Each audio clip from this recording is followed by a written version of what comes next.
प्रियंका गांधी मेरा T shirt पहन के मेरा नाम का एथी छपवा के पहनने वाली उनको अधिकार देने वाला कौन है? वो मेरा सपोर्ट कहाँ कर रही है? मेरा नाम का पर्चा लेके टी शर्ट पहनी है, मेरा नाम का पता छपवाई है, उसके बाद विरोध कर रही है। ऊपर सपोर्ट कौन जी का कर रही है? मैं जानना चाहती हूँ सपोर्ट कहाँ से कर रही है मेरा। सोचिए, एक महिला उम्र 124 साल और पहली बार वोट देने जा रही है। नाम मिंता देवी, स्टेटस नॉट आउट। सुनने में फिल्मी लगता है, लेकिन ये मामला संसद से लेकर सड़क तक गूंज चुका है। विपक्ष कह रहा है ये चुनावी धांधली का सबूत है। सत्ता पक्ष और चुनाव आयोग कह रहा है ये बस एक मानवीय गलती है। और अब इसमें जुड़ गया है राहुल गांधी का बड़ा आरोप, वोट चोरी। आज हम बिना किसी पक्षपात के देखेंगे कौन है सही और कौन है गलत। ये कहानी शुरू होती है बिहार के सीवान जिले के दरौदा विधानसभा क्षेत्र से। मतदाता सूची का स्पेशल इंटेंसिव रिवीजन यानी SIR चल रहा था। यही वो प्रक्रिया है जिसमें वोट लिस्ट को अपडेट किया जाता है। इसी दौरान एक नाम सामने आया, मिंता देवी। जन्म तिथि दर्ज थी 15 जुलाई 1900, यानी उम्र हो गई 124 साल और पहली बार वोट डालने वाली। विपक्ष ने तुरंत इसे हाथों हाथ लिया।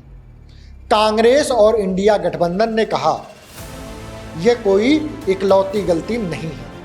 वोटर लिस्ट में सैकड़ों हजारों गलतियां, ऐसी गलतियां फर्जी वोट डालने का रास्ता खोलती है। SIR यानी स्पेशल इंटेंसिव रिवीजन सिर्फ कागजी खाना पूर्ति है। सांसद टी शर्ट पहनकर संसद पहुंचे जिस पर लिखा था मिंता देवी 124 नॉट आउट। ये नारा बन गया और सोशल मीडिया पर ट्रेंड करने लगा। लेकिन मिंता देवी खुद क्या कहती हैं, आइए देखते हैं। मैं यही कहूँगी कि मेरे आधार में 15/7/1990 है, वोटर ID कार्ड में 15/7/1900 है। एक प्रियंका गांधी मेरा टी शर्ट पहन के मेरा नाम का एथी छपवा के पहनने वाली उनको अधिकार देने वाला कौन है कि मेरा टी शर्ट पहन के वो फोटो छपवा के मेरा प्रति विरोध कर रही है? क्यों कर रही है? आप आगे इस पे कोई कार्रवाई भी कीजिएगा क्या? मैं कार्रवाई यही करूँगी कि मेरा वोटर ID कार्ड का जो एथी है वो सुधर जाए, और सुधरने के बाद ऐसा फिर वो लोग मत करे कि मेरा बार बार ये थी न होता है। काहे कि मान के चलिए कि मेरा नागरिकता जीवन में जो भी है कि आज मैं परेशानी झेल रही हूँ कि सुबह से आज कई बार मीडिया वाले चाहे जो भी ये लोग हैं फ़ोन कर रहे हैं, लोग बार बार द्वार पे आ रहे हैं। तो मान के चलिए कि हम अपने घर पे तो नहीं है ना, तो ये गलती मैं तो नहीं की हूँ ना। ये गलती तो जो जहाँ से भी ये कार्ड बना है जो हुआ है निर्वाचन तो वही आदमी किया है, हम तो किए ही नहीं। प्रियंका ने तो आपके सपोर्ट में वो लड़ रही हैं, तो आप हमारा सपोर्ट नाराज हैं आप? मेरा सपोर्ट कहाँ कर रही है? मेरा नाम का पर्चा लेके टी शर्ट पहनी है, मेरा नाम का पता छपवाई है, उसके बाद विरोध कर रही है। ऊपर सपोर्ट कौन जी का कर रही है? मैं जानना चाहती हूँ सपोर्ट कहाँ से कर रही है मेरा। अब मेरी सपोर्ट करने वाली है चाहे विरोध करने वाली कौन होती है प्रियंका गांधी? मैं ये जानना चाहती हूँ कि विरोध करने वाली है कौन? केरल के वायनाड की सांसद हैं। तो जहाँ की है तहाँ की, मेरा कौन है? मेरा उनसे क्या रिश्ता है प्रियंका गांधी से जब मेरा विरोध करेगी? वो कौन है? मेरा क्या लगती है? मैं यही जानना चाहती हूँ तू मेरा क्या लगती है प्रियंका गांधी जो मेरा टी शर्ट पहनेगी, मेरे नाम का पर्चा छपवाएगी? काहे छपवाएगी? अब सोचिए ये गलती कैसे हुई। नया वोट डालने या पता बदलवाने के लिए फॉर्म 6 भरा जाता है। ये फॉर्म पहले बूथ लेवल ऑफिसर यानी BLO और फिर इलेक्टोरल रजिस्ट्रेशन ऑफिसर ERO के पास जाता है। SIR के दौरान लिस्ट को चेक किया जाता है ताकि गलती पकड़ी जा सके।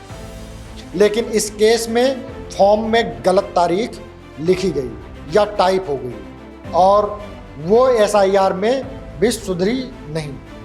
लेकिन इस केस में फॉर्म में गलत तारीख लिखी गई या टाइप हो गई और वो SIR में भी सुधरी नहीं। यानी ये मानवीय गलती थी, लेकिन सुधार प्रक्रिया समय पर नहीं हुई और यही विपक्ष को मौका मिल गया। अब आते हैं इस कहानी के बड़े मोड़ पर। राहुल गांधी का आरोप है उन्होंने प्रेस कॉन्फ्रेंस करके कहा ये सिर्फ एक गलती नहीं, ये तो बड़े पैमाने पर हो रही वोट चोरी का हिस्सा है। उनका दावा है 48 लोकसभा सीटों पर वोटर लिस्ट में गड़बड़ी है। बेंगलोर सेंट्रल, महाराष्ट्र और कई जगहों पर डुप्लीकेट वोटर, गलत पते, फर्जी नाम मिले। फॉर्म 6 का गलत इस्तेमाल हुआ, सीसीटीवी फुटेज डिलीट कर दिए गए। 1 करोड़ वोटर ऐसे हैं जिनके बारे में डेटा संदिग्ध है।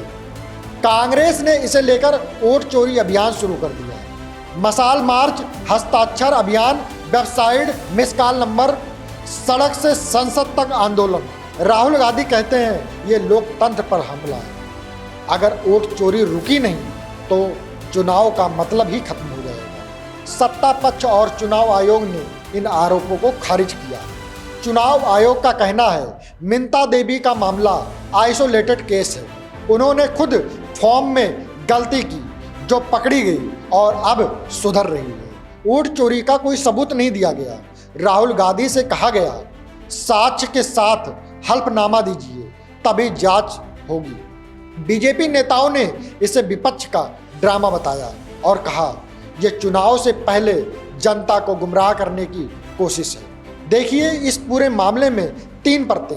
मिंता देवी का केस ये एक साधारण मानवीय गलती लगती है जिसे समय पर सुधारा नहीं गया, लेकिन इस वजह से सिस्टम पर सवाल उठना लाजमी है। राहुल गांधी का वोट चोरी का आरोप, लोकतंत्र में पारदर्शिता जरूरी है और ऐसे आरोप जनता को सतर्क करते हैं, लेकिन बिना कानूनी साक्ष्य के इन्हें साबित करना मुश्किल है। सत्ता पक्ष और आयोग की भूमिका केवल बचाव करने से काम नहीं चलेगा।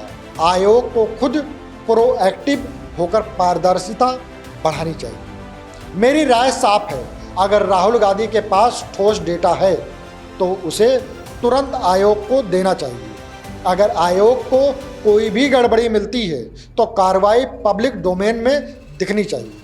वोटर लिस्ट में जरा सी भी गलती लोकतंत्र की नींव को हिला सकती है और इसका भार किसी एक पार्टी पर नहीं, पूरी व्यवस्था पर आता है। दुनिया का सबसे बड़ा लोकतंत्र होने का दावा तभी मायने रखता है जब हर वोट सही हो और हर नागरिक का भरोसा बरकरार रहे। और 124 नॉट आउट हमें यही याद दिलाता है, गलती चाहे एक हो या 1000, पारदर्शिता और सटीकता ही लोकतंत्र की जान है। धन्यवाद।